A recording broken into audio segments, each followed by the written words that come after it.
and welcome to Plus One to Gaming. I'm Chris. And I'm Eric. And I'm Mark. And today we are going to talk about reskinning Dungeons & Dragons.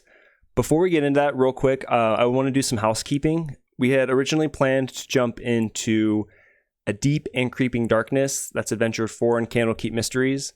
But Billy's traveling for work, and we've got a couple wedding celebrations coming up. Yay! So we've got some other content planned before we get into that. So back to the topic, reflavoring D&D.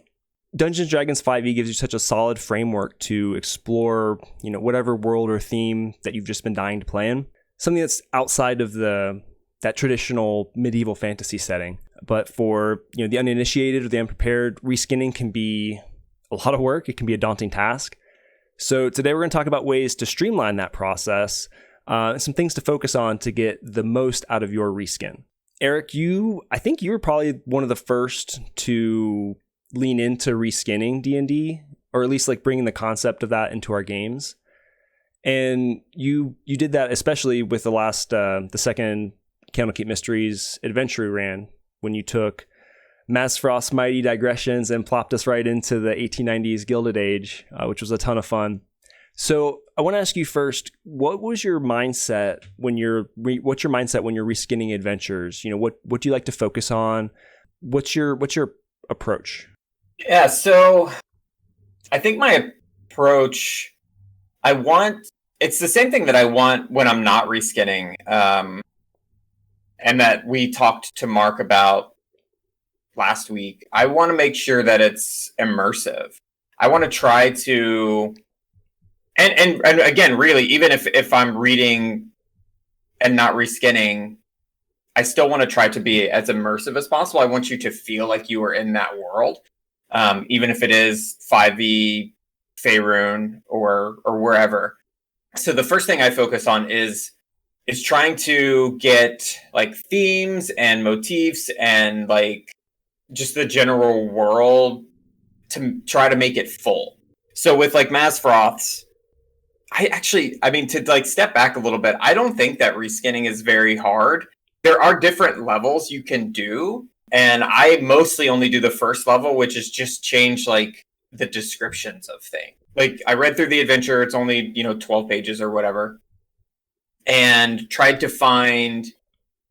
I knew for Candlekeep, I kind of knew I wanted you guys in like either the Vatican, like a giant library, or maybe like a giant library in London, just like something that is a 1-for-1-ish trade-off. But I didn't know what the adventure was going to go. I knew I wanted this setting before I read the adventure, because it's a setting that I've been wanting to play in for a long time. I've just been thinking about it for years, really.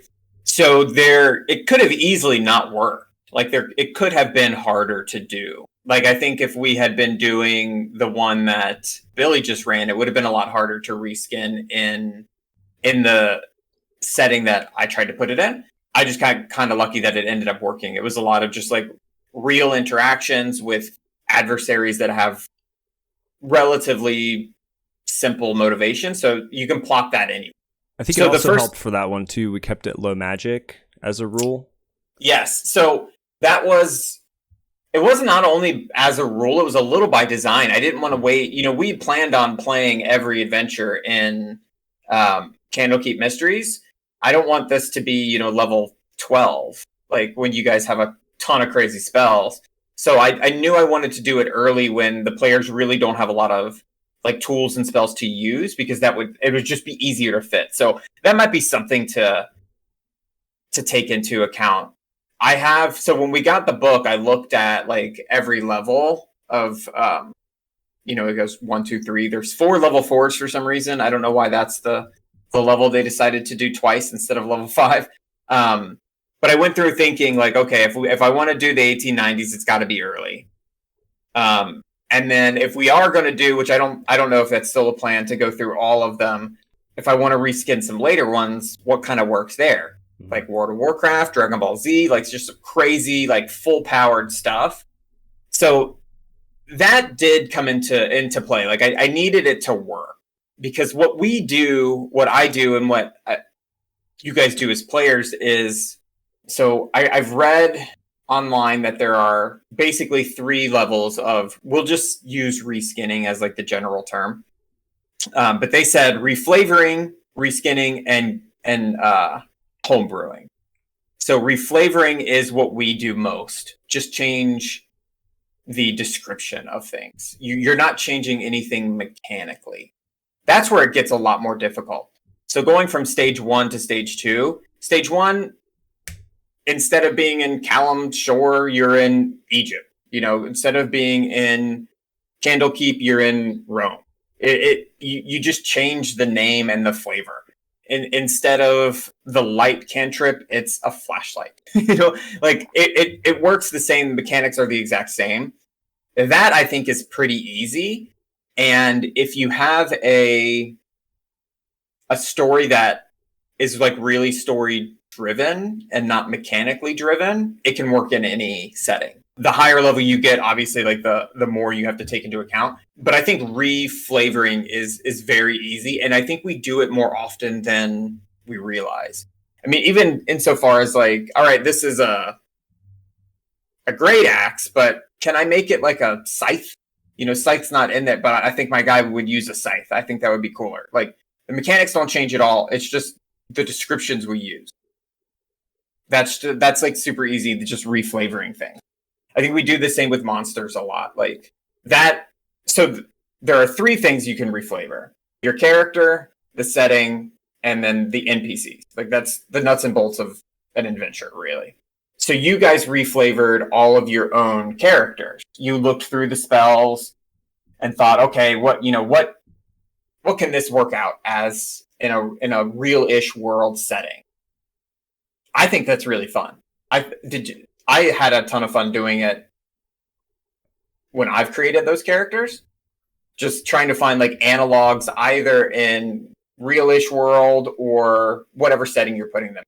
Yeah, it's been some of the most, in the games that we've done it's been maybe some of the most fun character creation. It was a blast when we did it for the 1890s. Yeah. And I'm having just as much, maybe even more fun with Star Wars. I connect way more with the Star Wars universe than I do with historical blending of fiction. That was definitely one of the funner parts of the whole experience, I thought, was simply just I'm a derivative thinker. So like, seeds of things are usually what inspires me. So having, a spell or cantrip or whatever written out, it's very easy for me to look at that and be like, oh, this is, I see how this fits into the Gilded Age or Star Wars or Power Rangers or whatever. Yeah. And I think at that level, because like, again, a lot of the spells, like some of them are kind of crazy, but a lot of them are relatively simple. So when you're thinking about reflavoring into Star Wars and there's like fog cloud, you're like, okay, that's a smoke grenade. Yep. Or what have you. So question, when we're talking about something like what Chris did, like with, say, the kind of chaotic magic of I'm not an expert, I don't quite know what's going to happen, I'm rolling all these dice to see, because his character was kind of reticent and afraid of his own magic abilities. Yeah. What kind of category is that? Is that reskinning or is that like homebrew? So I would so for our conversations, let's talk about like 3 stages. The first stage is reflavoring, which is just changing the way it looks. The second stage is reskinning, which does have mechanic changes, and the third stage is homebrew, where we're just making stuff up whole cloth. I would say that was more the second stage. We just changed the mechanics of the spells, but we didn't even change the spells themselves. So like one of the cantrips, or I don't remember which one, you're supposed to pick what damage you want to throw, and since he didn't have control of his magic, we wanted it to be random. Technically that's changing the mechanic of the spell, but really not that much. We didn't invent spells, from the ground up for him. I think each one gets kind of exponentially more difficult. Yeah. So it's more like we were playing with the trigger for the spell, not the spell's effect itself, which could be game breaking. Exactly. So that's can be the problem when you get into homebrew. I mean, we had a relatively extensive conversation about like encounter building, and you can see how much weird math goes into that to make sure that it's not, it's either easy, medium, hard, whatever. If you're throwing in your own stuff, it's kind of hard to quantify that. Yeah, unless you have like a deep understanding of the game balance, you've been playing for a while. You can very much run the risk of breaking your games that way. Yeah. And bad news on that, fellas. Yeah. When I started running the math on the encounters in this next campaign. Yeah, I mean, but that's okay. Like sometimes you got to make mistakes so you can learn from them, and that's that's fine. And one thing about this book, I went back. I've started listening to the Mazfroth's playthrough, kind of just because I'm reskinning, so it's helping me out to remember what Eric did. Super fun episodes, by the way. I'm really enjoying love that them. Campaign. It's fun. And oh shoot, I started thinking about how fun it was and I lost track of what I was going to say. I've noticed through listening back that a lot of the campaigns in this book, if anybody's thinking about running them, they're mysteries, so they're not super combat focused, which lures you away from the combat classes by default. But I think almost every campaign we've had a time where we're like, if this was done completely as written and you guys had to fight your way out of this one particular room, it would have been just total party wipe. Yeah. I mean, I can think of several instances where that is absolutely true. And I mean, I think in Mazfroth's, every combat you had, I nerfed. If not from the beginning, because the first one, where you fought the Gingwatsum, I didn't know how hard that was going to be, and sometimes it comes down to the rolls. You'd roll great, you wouldn't roll great. I'd roll great, I wouldn't, whatever it was. But I think I did end up nerfing him a little bit. Yeah. But I also, in the middle of combat, I thought of like a second. If you guys do get wiped out, like what's the solution to this? But when you fought the bandit guy, I don't remember his name. Both times, I think I pulled punches. Yeah. Because we weren't optimized either, and we weren't optimized. We were a little light on our party. We're playing with 3, where that the adventures are written for 4 to 5, and that's not something, to be honest, I took into account. Yeah, I know we talk about it a lot, but I didn't like change the numbers, like thinking. I didn't do the math part of it. And you do these enough, you run enough games, you can make those decisions on the fly, and that's I guess in terms of playing this and improving, that's kind of the ideal state where you want to be, is to be able to make quick game decisions as the DM that are seamless to your players, but also takes into account the game you're trying to play or the story that you're trying to tell. It just takes practice. As with anything. Yeah. So with reskinning, level 1, super easy, I believe. Reflavoring. Reskinning, I think, is like the whole thing, and then there's 3 levels. So it's going to get confusing because none of them. I've read like tons of articles of other people trying to describe it, and everybody uses different names for them because I don't think there's like official names. Yeah. So level 1, just changing the aesthetics of things. I think that's really easy, and most of the time, that's all you need. That's all I did in the 1890s campaign. I just changed aesthetics of things. I mean, even insofar as like the Amber Dune pack, like they were were-jackals.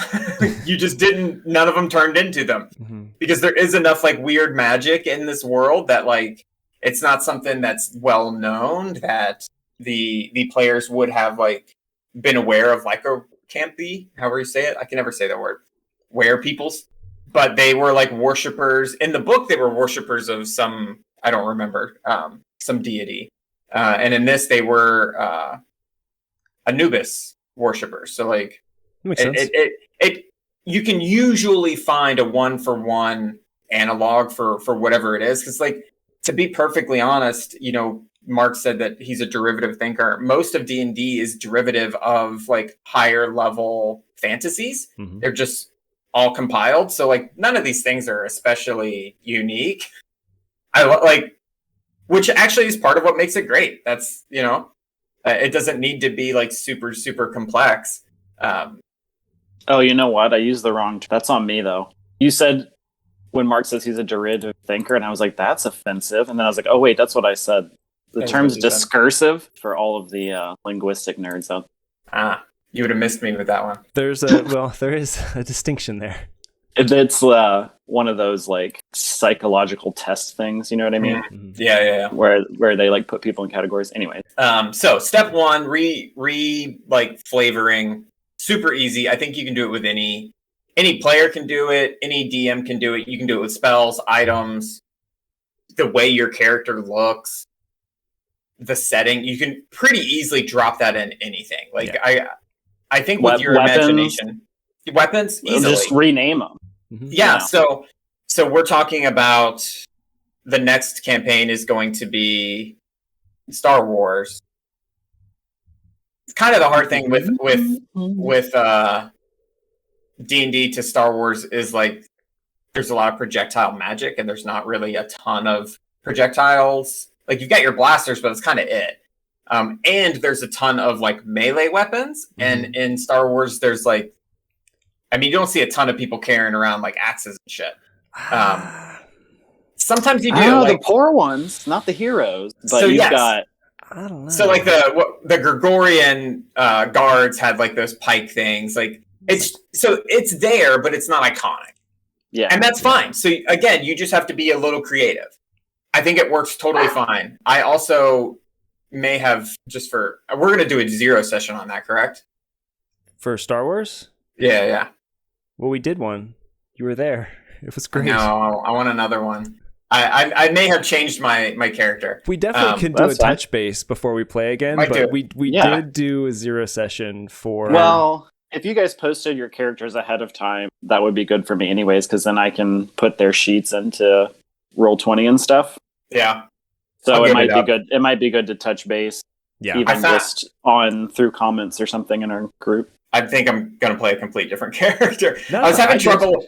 Yeah, I was having trouble with the medical droid because he doesn't have like agency or. I was wondering about that, which is fine too. Yeah. Because I started to relook at things and I started to wonder if everyone ends up a droid, how do I incorporate the Force, which relies on like. So I was literally like, okay, so midichlorians are actually not in blood; they're just atoms. And I was getting way too into reskinning. So, but no, that's like I think that people that's have brains. Help me. Yeah, let's. I want to dive into some of this though. I want to unpack a little bit of this. There's two general themes here of like the level of depth that you go into. Mm-hmm. There's one point that I want to bring up of like, I guess it kind of pertains to like how deep do you go when you're reskinning, reflavoring, or homebrewing. As we're doing this campaign, I put like a self-imposed challenge on my character creation where like I'm going to use as much of like I created a tech smuggler who's just an arcane trickster, trying to use everything that comes with and not piece together anything from anything else. Like I want to try and keep it there and just reflavor. Yep. And not change anything mechanically. I did have to create a Rhodian race, but that was pretty easy. Like there's so much lore about them. Pick a few key things that are iconic. Mm-hmm. You know, assign a couple stat attributes, and bam, you know, you've got a new race. Yeah. So that for me was a fun way to like really geek out of like I found a nice image that like perfectly encapsulated what I had in my head. Mm-hmm. I can use that as my jumping off point and built my character, his armor, his spells, you know, or technologies, whatever, just calling it something else. And I'm having so much fun doing that with those restrictions. So you even took a step farther than I did because so originally when I was a droid, it was, you know, there's Warforged, but I didn't feel like Warforged fit. So I had to do something similar. Like, all right, I'm going to have to like piecemeal a race together, which would be the second tier of reskinning. You're changing kind of mechanically. You're building your own thing, basically. That might even be homebrew, to be honest. It's probably on the edge. Yeah. Well, with Tasha's and the ability and the tools that they give you to kind of customize things that are legal within the game, we're starting to really blend some lines, you know? Yes. The categories have become a little blurry. With my new character, it's very similar. I found an image online and I was like, ooh, I want to do that. I want to be that person. Whatever that person is, that's what I want to play. And that person was a human, so I didn't need to make a new race.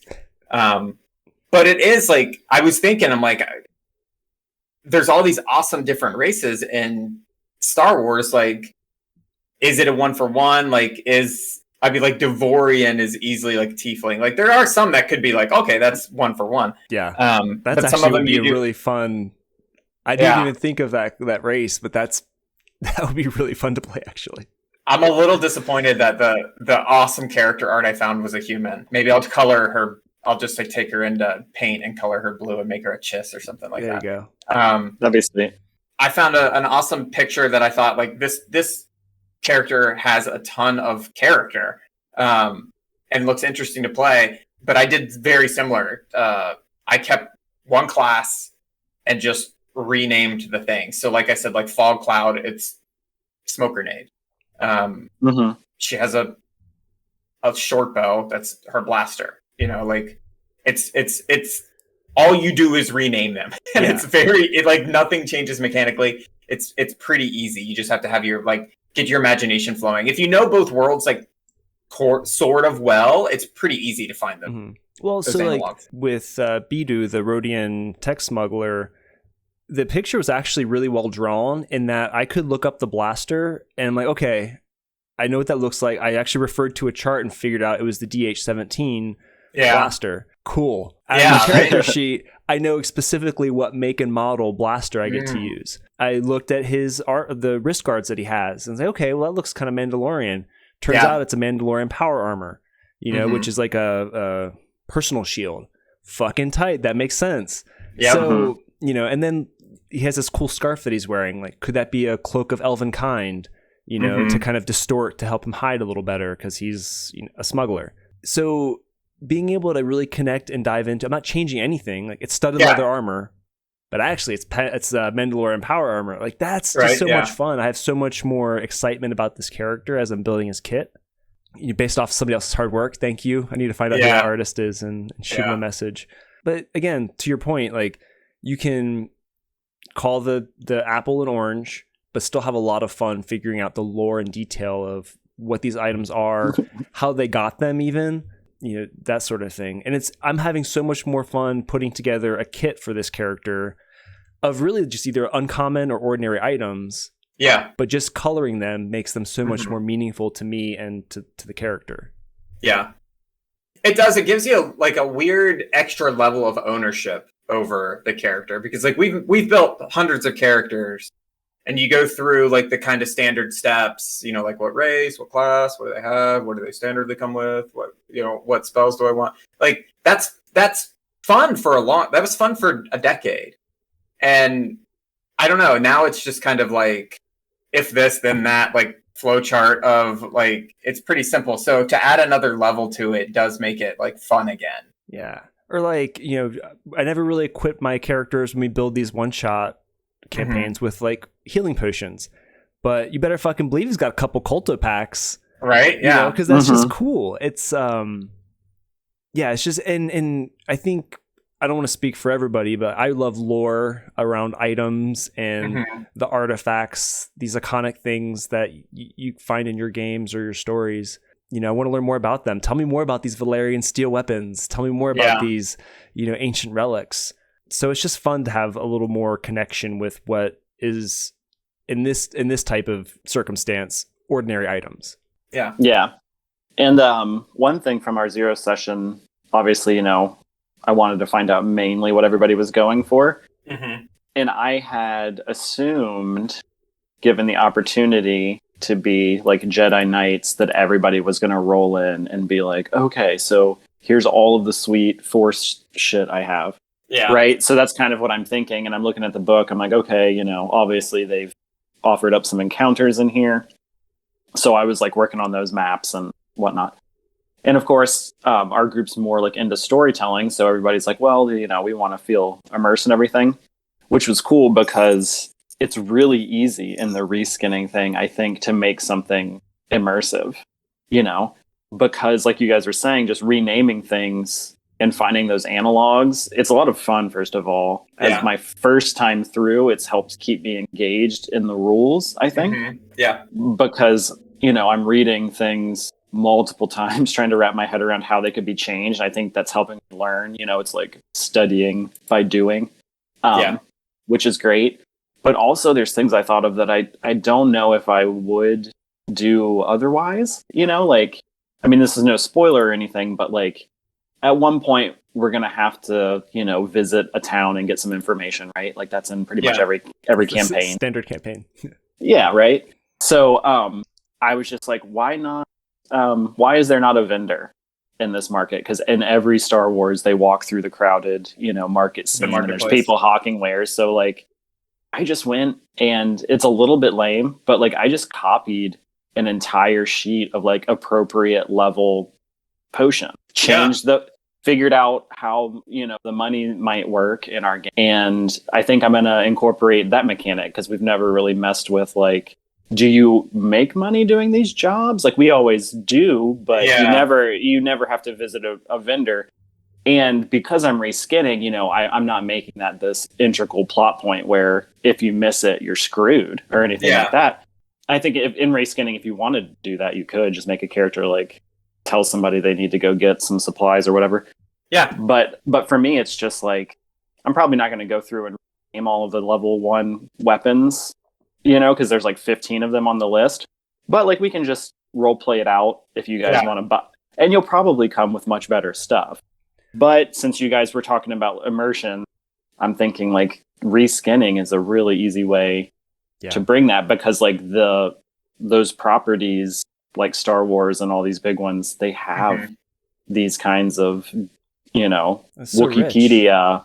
And stuff like that. So just take a chart from Wikipedia of weapons, compare it to a chart from D&D Beyond of weapons. That's exactly what I did. And copy paste. And I feel like it's going to be so much fun. And oddly enough, like Chris has that character and he's like, how do I make this scarf from this picture work? I had already thought when I was doing that, I was like, Star Wars has all these cool like sashes and kind of like tartans and those kinds of things. So like, no joke, I already reskinned just like a piece of fabric because I thought somebody might think it was cool to like have a Mandalorian style like sash on. Like that. So and like the other fun part with that to like alleviate some of the load is off source what you can to your players. You don't have to create a whole marketplace of items. You can let the players, what are you looking for? Like, oh, I'm looking for a custom Blast Tech E11 rifle. Okay, you find a CD, vendor over in the corner who's selling some hawked, and you can kind of offload some of those tasks to your player, which I think is helpful. I even thought, if you're in a Star Wars world and a weapon vendor only has a couple crappy blasters, I mean, why wouldn't you ask him if he knows anybody else, or if there's a table under the table that the local, the backroom deals. That the fuzz can't see and whatever on or whatever. Yeah, no, I can't wait for this campaign. I'm so excited. What else do you and monsters, which I think was, for me at least, is mostly just swapping names and pictures. Luckily it's Star Wars, so at one point I was like, what is this thing? And looked it up, and then I was like, oh my god, that looks like a Star Wars creature. Done. Right. Like, I'm not even going to change the name of it. You don't have to. Like, and I don't have to. Monsters can be challenging, because sometimes you have to look beyond just the bodies. If they're a simple like Gerblin or Bugbear, sometimes you have to look towards like the abilities or features that they have in terms of what they can do, and that can be a little difficult because there's just it's such a large bestiary. And in mine there was, and I think in the ones that I read back some of the ones we've already run, there seems to usually be like a section that's like, if you want to add a random encounter, here's a couple, like here's a rat swarm you can throw at them or whatever. Luckily in my, it was a situation where Star Wars is known for environmental hazards. And I feel like I was lucky enough to have seen enough of different stuff, and like, like I'm watching Clone Wars and stuff like that. So I have kind of that expanded universe knowledge building. So, I pulled stuff from like video games and stuff like that, because I already was like, oh, that monster is almost exactly perfect for this thing I saw, like in episode 2. So then I get on Wikipedia and look it up. So I was pretty lucky, but I don't know how difficult that would be, like changing a goblin to a human in the 1890s, and then also whatever crazy abilities they might have make sense. Yeah, it's interesting because like even just talking, like goblins could easily be Jawas, and bugbears could easily be Gamorreans.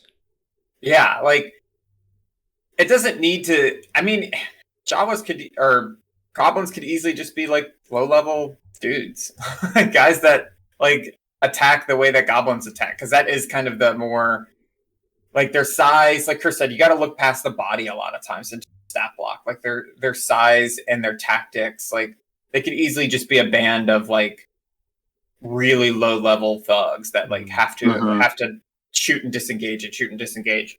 Or you treat it as like their low level sand people, kind of like in an MMO.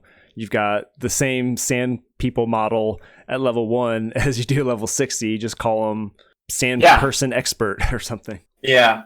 Star Wars is actually really interesting because it's got a lot of different races. It's also, like you said, known for environmental hazards. It's also known for like big monsters.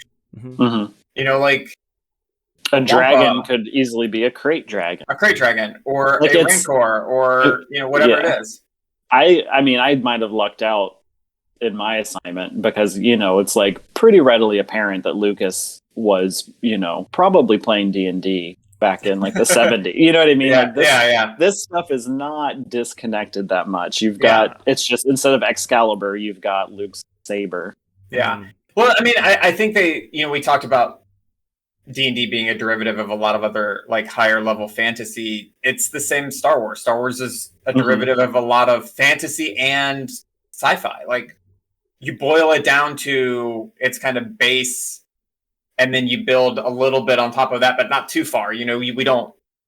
Star Wars does end up getting into a lot of like more complicated lore later on, but in the beginning, it was just a very simple hero's journey, which is a lot of what we're doing. Yep. So those two things really, I do think it should be very easy to interchange between the two of them. Yeah, and the benefit with the Star Wars universe is it's so rich and robust. I would argue far beyond the scope of D&D in the Forgotten Realms, with as much content that exists for Star Wars plus the expanded universe. I would be that would be a fun research project to kind of see the amount of lore and content that surrounds them. But I do think for Star Wars, if I put a finger to the wind, I mean, you just go on television.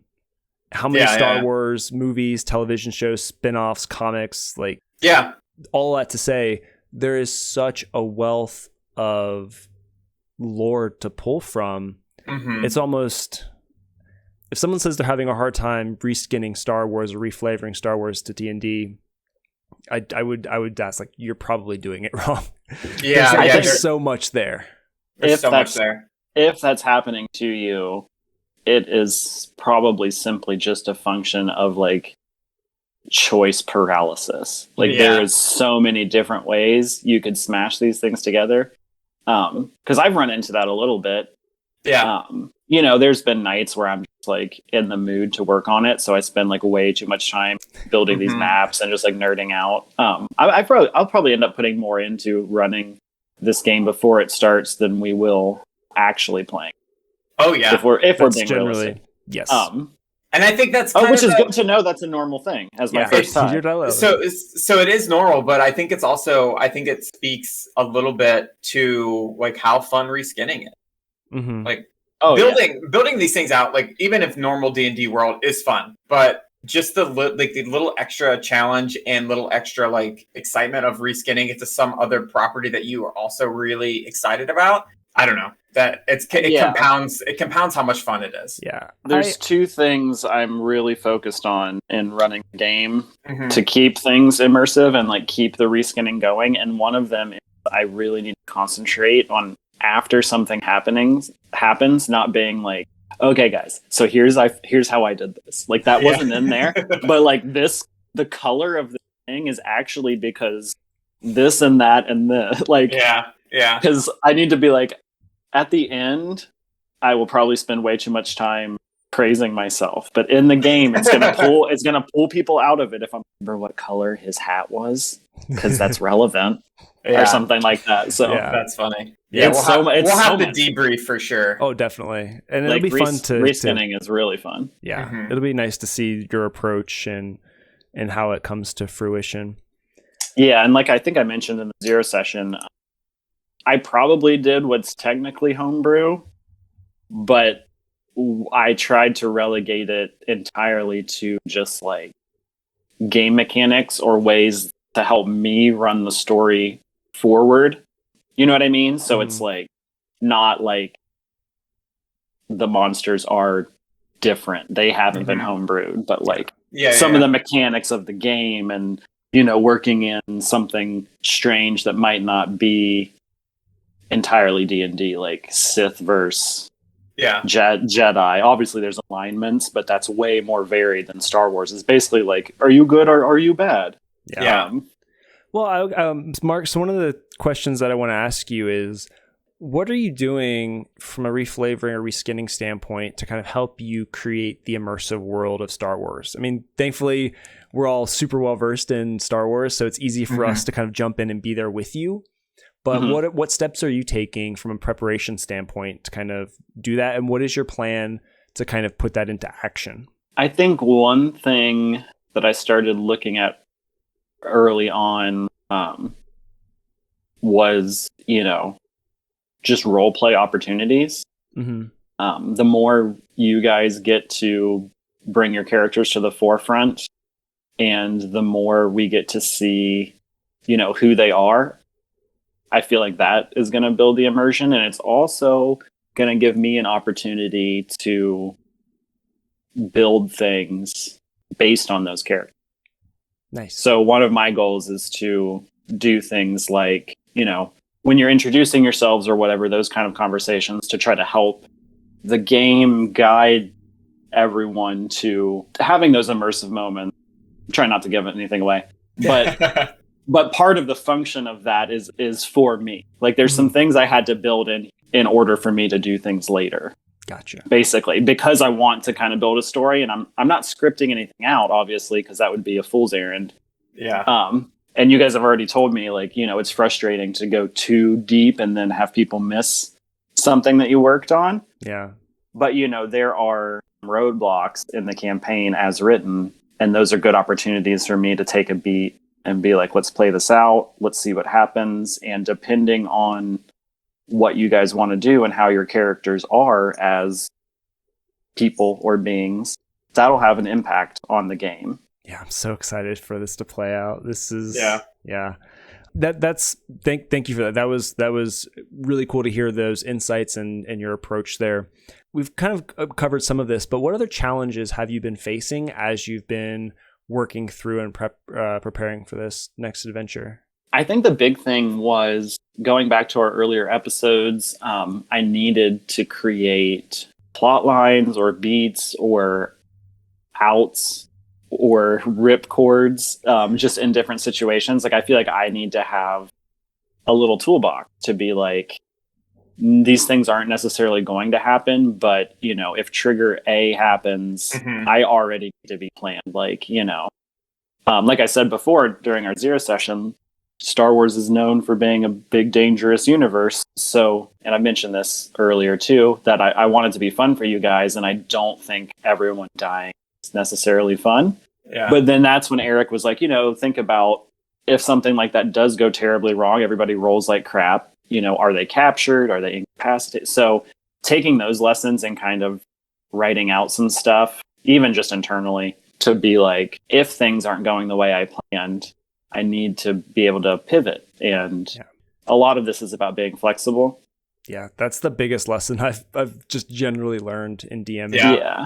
And so I think reskinning, as a heads up to anybody who might be getting into it, like that might be a downside. Because when you're reskinning and then the book or the campaign doesn't have that thing to give you, like here's a creature encounter, work from there. There were those moments where I'm like, okay, well, if everybody does wipe, it's entirely up to me. The book doesn't say, you know, if you get your ass kicked, you're captured. So it's like, how do I do that? And then there wasn't all that much besides my own, creativity. Mm-hmm. And, I think I posted or told Chris about this already. One of those, it wasn't a huge moment, but a little roadblock, just seeing his stuff start to come to life and to like what his character's going to be and what race he'll be. I was like, I got it. For some reason, there was a little detail about this character. In this case, just the color of his skin that I started thinking of. And I was like, oh yeah, wait a minute. Yeah. Well, here's the thing. So if they don't, do this, then I've got a little plot point and I'll start thinking about that. Nice. And that's what I love about this. Like, as we, figure out what the setting and theme is, and we start to put together some character ideas, we grow and build off each other. I mean, after the conversation of our zero session for that campaign, I ended up playing something really completely different than what I had originally intended. And it sounds like Eric is in the same boat. Yeah. You said something a little earlier that I want to touch back on, that if somebody's having a hard time reskinning D&D into Star Wars, it's like, don't believe them, or it's paralysis of choice. I think there might be a third option, which is like, you're trying to go too deep. Yeah. Like, if you just stay at level 1 of like reflavoring things, it's easier than it should be. Maybe dipping your toe into level 2 of like changing some mechanics to make. But I think a lot of times people want to, especially younger players and younger DMs. I've done the same thing. I'm guilty of it. You want to be the one that invents something. Yeah. And like, way more than likely, it's already either out there in like the Wikiverse, or it's in the book. You're just not looking, like, you're not looking for it because you want to make your own thing. I would say, like, as like general advice, keep it simple. Again, when I reskinned Mazfroth's, I don't think I mechanically changed any. Yeah, I don't recall any rule changes aside from our typical homebrew rules of flanking and sneak attack. Oh, I think we did. We brought a weapon for Mark, the throwing cards. That was Unearthed Arcana. Yeah. So yes, but I didn't do that. You guys did that. Yeah. I forgot about those. Yeah. So, and you have the option to do, like, there might not be a gauntlet that exists that's called like Gauntlet of Rocket Punch. Yeah. You really need that for your DBZ game or something. Yeah. But like, is there a spell and you just change, like, well, you don't have a 120-foot range on this spell. You got to be 5 foot to punch him. Little changes like that. I don't know. People might be able to argue that that's getting into homebrew or whatever, but these things are fluid, and I don't think that would be anything except harder for the character, which generally people are okay with. Mm-hmm. Yes. Yeah, if you're going to nerf, and this happens, if you're going to nerf your own character for like flavor reasons, sure. Like, awesome. Right. Yeah. Like, you can do whatever you want in that case. It's like, that's what I... Yeah, and I feel like, again, though, some of the times that people might get into trouble is they want to do the opposite. They might want to make themselves like too powerful or create something cool. It's the rule of cool. Like, everybody, that's what we're like searching for. Like, what's the coolest thing I can do? And sometimes you're just like, you might just be trying too hard. Yeah. Just find an analog. It's already written in there. That it's going to fit because all of the numbers make sense. Like, it's designed to work. Just change the name. I was thinking about a topic for next week based off of, Mark, something that you said. You said like, a goal that I set for myself, for this campaign was to, do something. And I thought maybe next time we talk, that would be a fun conversation, because we've been playing very frequently. I think probably more frequently with this podcast than we've ever done before. Yeah. And I think that, and also through having these discussions, personally, I feel like I've been improving as a player and as a DM, just learning, and seeing how everybody else is running their games, those debriefs. So as a topic, I thought it would be fun to discuss, like, what goals do you set or would you set for yourself as a player or as a DM, like going into each campaign? And if not, like, if we don't do this, what would we do in that case? Because I always love to learn, and I think we're always trying to improve, try and improve how we bring the magic out from our games. Yeah. So I thought it might be interesting to kind of, well, like for this game, that I'm going to run, I want to make sure, based off like the last lesson, better connective tissue between clues and the story. Like those insight checks and those investigation checks, based off that conversation. Like I want to improve my skill set there. So like as a goal for myself, I want to set that. I think that might be fun to kind of bring into our mix. What do you guys think? Yeah, that's fun. It's a good idea. And it's something that I'm not like actively thinking about usually. So it'll be fun to like actually figure out what my goals are and stuff like that too. Yeah. And it could be like a soft thing, but I just think like the way Mark said it, I was like, it's kind of good to have an intention behind some of the stuff. And again, like when I run a game, I want to maximize the enjoyment for you, because that brings me the most enjoyment. Being able to get feedback after we finish a session, helps me do that, but it only helps me do that if I actually do the thing. Yeah. Cool. All right, well, that's it for this week's episode on Reskinning D&D. We hope you came away with some tips to bring whatever world you want to play into life. Don't forget to check out +1togaming.com for more DM resources, character building tips, and live plays. Thanks so much for listening, and we'll catch you next time.